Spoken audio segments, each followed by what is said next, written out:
네, 시청자 여러분 반갑습니다. 곽범입니다.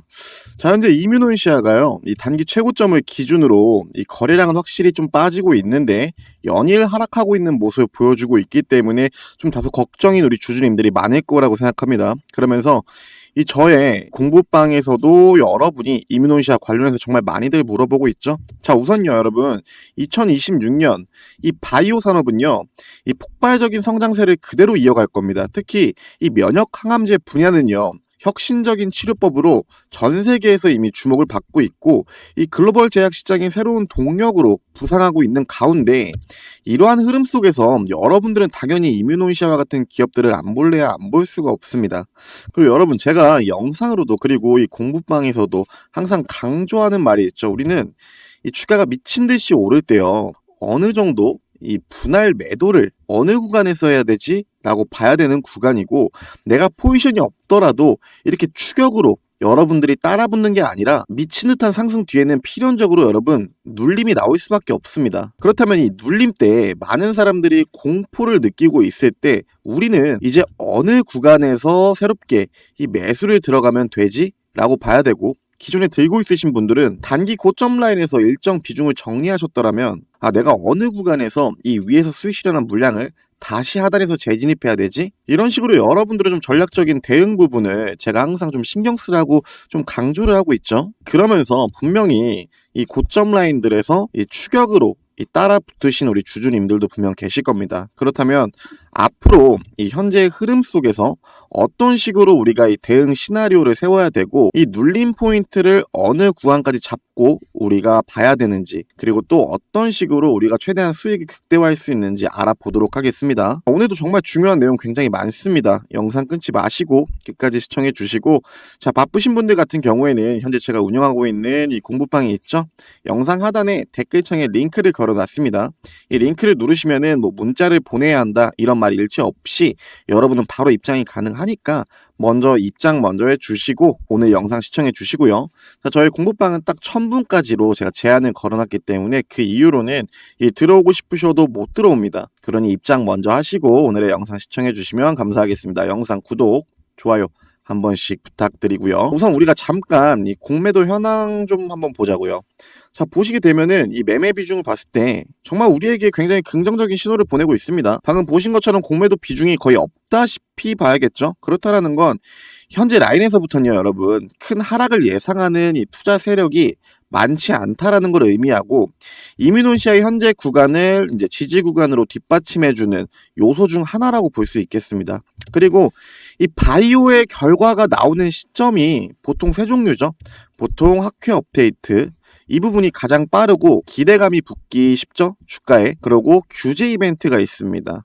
회계 의약품이라든지 지정이라든지 임상 단계 전환, 이 내용도 주가에 한 단계 레벨업이 되는 부분일 거고요. 자, 끝으로 모멘텀이 가장 강하지만 이 시간이 좀 다소 오래 걸리는 탑라인 임상 결과 쪽이 있겠죠. 자, 여러분, 26년 상반기에는요, 이 규제, 개발 단계 이벤트가 붙기 좋은 구간입니다. 이 피벗 3상 설계 확정 또는 조건 부여가 논리 강화 이런 류의 소식이 들리면 단순 기대에서 이제는 트랙이 열리는 걸로 해석되면서 이 스토리가 붙기 쉬울 거고, 이 4월에서 12월 학회 업데이트 모멘텀이 가장 강한 구간이죠.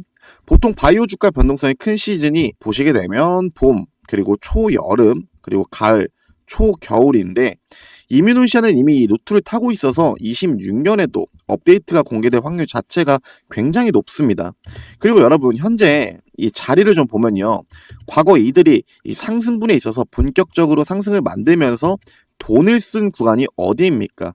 캔들로 보시면 이 구간이겠죠. 이렇게 과거 급등을 시키면서 많은 사람들이 막 따라 붙게 하기보다는 상승 이후 잠깐 옆으로 이렇게 밀었습니다.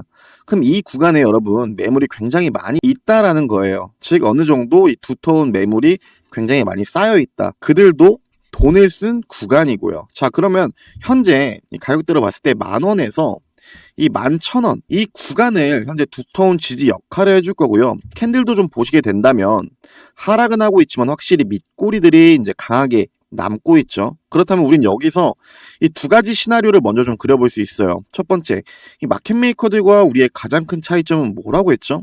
맞습니다. 그들은 절대로 급하지 않아요. 이 구간으로 지지 역할은 해주되 옆으로 좀 쭉 더 밀 수도 있습니다. 그렇게 우리 개인 여러분들을 좀 지치게 하면서 뭐 다른 종목에서는 순환이 빠르게 도니까 이 본전권 라인에 있으신 분들은 조금만 이뮤노시아의 마켓 메이커들이 본전권만 주더라도 이탈하고 다른 종목으로 가는 그 물량들이 많이 나오겠죠. 그러면서도 이렇다 할 물량이 안 나온다면 기간을 좀 더 두고 옆으로 밀면서 지금까지 지지해주던 이 지지 라인을 한번 깊게 뚫고 올리는 이 그림도 추후에는 나올 수 있습니다.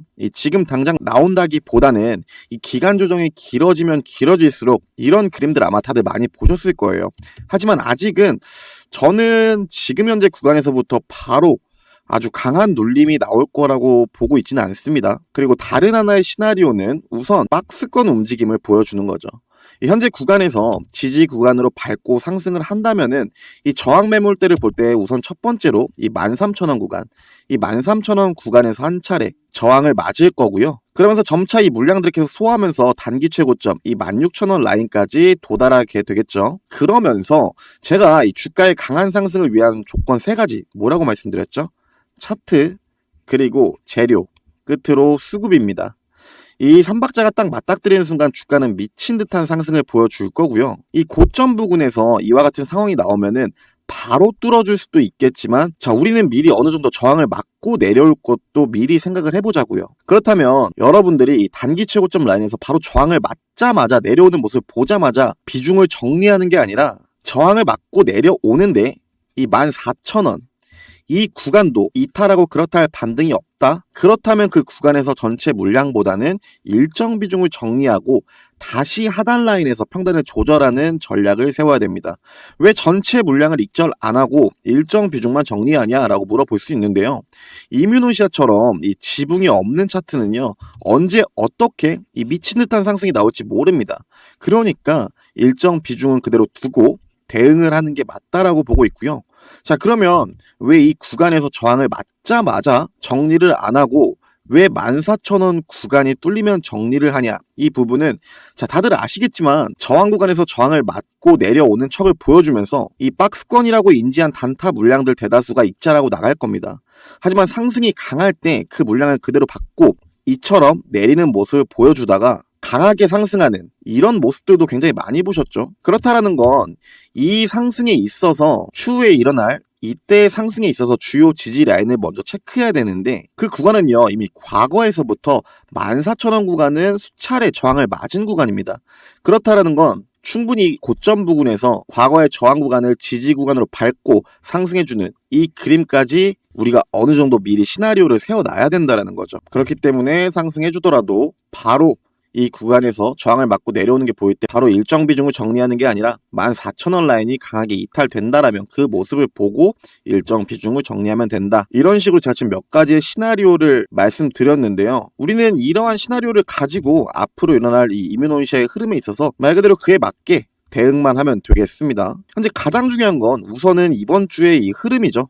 결국에 지금 현재 구간에서요. 이 구간을 강하게 이탈하고 큰 반등 없이 반등이 나오더라도 기술적 반등 이후에 이 구간의 저항 구간으로 또 하락하는 모습을 보여주면은 이거는 여러분 위험한 게 맞아요. 이때부터는 걱정을 해야 되는 게 맞습니다. 하지만 이 모습이 일어나기 전 지금의 딱 이 모습에서는 여러분 걱정할 필요도 없고요. 앞전에 말씀드린 것처럼 이 눌림에서 포지션 없으신 분들은 새로운 매수 타점을 잡을 기회이자 이미 보유하고 있으신 분들은 내가 다시 물량을 추가해야 되는 평단을 조절할 수 있는 그 기회 구간으로 여러분들이 꼭 인지하셨으면 합니다. 자, 여러분 주식이라는 게 그래요. 정말 오를 때는요. 이렇게 오를 때는 계속해서 오를 것만 같아요. 반대로 떨어질 때는요. 어떠한 재료가 나오더라도 계속 하락할 것만 같습니다. 우리는 내 감정과는 다르게 꼭 반대로 여러분 매매해야 돼요. 반대로. 제가 바로 옆에서 계속 도와드릴 테니까 너무 여러분 걱정하지 마시고요. 이와 관련해서 제가 영상도 항시 업로드 드리고 있고 보시면 공부방에서도 여러분들과 이렇게 소통을 하면서 이에 대한 부분들도 바로 언급을 해드리니까 여러분들은 우선 지금 자리에서 너무 걱정할 건 없습니다. 거기 오늘 같은 경우에는 정말 짧게 단타 종목을 드렸고 종목들은 재룡산업과 아진산업 그리고 한신기계 이 세 개의 종목으로 오늘 정말 짧은 단타로 수익을 봤죠. 그러니 여러분들도 제 공부방에 입장하셔서 뭐 이뮤노시아 관련해서도 다른 종목 관련해서도 궁금하신 점 뭐 대응 관련해서 무엇이든 물어보셔도 제가 바로 즉각적으로 대답을 해드리겠습니다. 자, 앞전에 말씀드렸지만 인원수 제한을 걸어놨기 때문에 다들 빠르게 입장해 주시고 저에게 문자를 보내라 이런 말은 일절 없습니다. 그냥 영상 하단에 더보기 혹은 댓글창에 있는 저의 공부방 그 링크를 누르시면 바로 입장이 가능하십니다. 자, 여러분 현재 한국 기업의 약 70%가 여전히 PBR 1배 이하에서 거래 중인 반면에 일본은요 약 45%, 미국은 5% 미만입니다. 현재 이 외인과 국내 투자자 모두 보유 비중이 여전히 가볍다고 보고 있고요. 추가 매수 여력은 남아있는 상태에서 26년 한국 주식은 또 한 번의 변혁을 불러올 수 있는 해라고 다들 보고 있습니다.